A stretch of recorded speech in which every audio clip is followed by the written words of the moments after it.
All right, do you have any concerns about falling rocks in your neighborhood, rail construction, or getting a housing permit? Well, you can voice your concerns to the mayor in person because he'll be hosting several town halls starting tomorrow in Eva. And joining us this morning with a preview is Honolulu Mayor Rick Mangiardi. Good morning, Mayor. How are you doing this morning? Well, Ross, good morning to you. First off, in your State of the City address last week, you laid down the law saying, rail's going to open up in July, to the surprise of many, including the director of HART. Is this maybe your new approach to getting things done? I think it's been my approach to getting things done. Quite honestly, we debated over whether we were going to say this summer or July, and we've already been saying mañana, if you will. So we said July. I think we're going to be ready to go in July.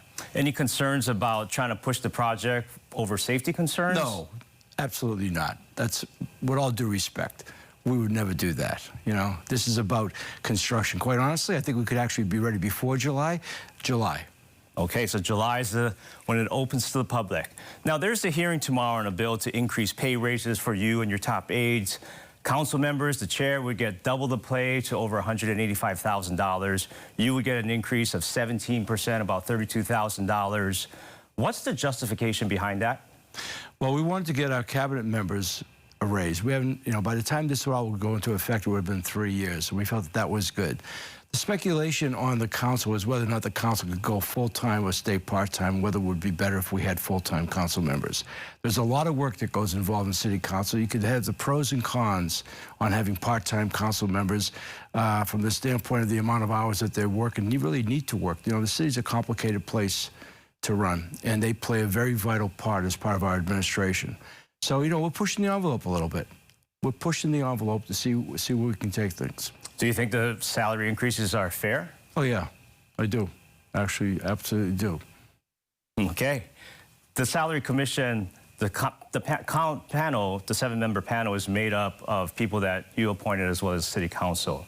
Any conflict of interest there? I don't see that as a conflict of interest. It's the way the city works. But I came on here this morning to talk about the town halls. Okay, talk about the town halls where people can ask you questions. Well, first of all, let me correct you slightly, all right? That's more than several. We're going to host 11 of them over the next 10 weeks, starting tomorrow night out in Eva at Eva Beach Middle School, and then Thursday night we'll be in Waianae, and then after that, for the following 10 weeks, we'll be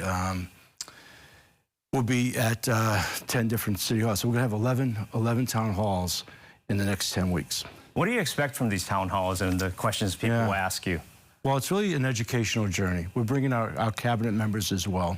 So either a director or assistant will be there. And some of them, we're going to go out there to show and demonstrate a little bit of things that are relevant to their area that we're doing. But mostly it's to listen and to engage the community. So we really have an ear to the ground on what's going on. What do you have to say to people who want to get a housing permit and they're going through that process where they're waiting a long time? I know you propose, maybe having the licensed contractor self-certify. Well, we talked about architects and engineers and those licensed to do that. Yeah, that self-certification has been something the industry would like to have done a long time ago. Fixing DPP is not an easy task. We went into it knowing that it was broken and antiquated. A lot of people forget the fact that, for the first year, 15 months or so in our administration, we were locked down with COVID, and it was almost impossible to get a lot of things done the way we want to. So now we're moving forward aggressively with DPP. Self-certification is under Bill 6.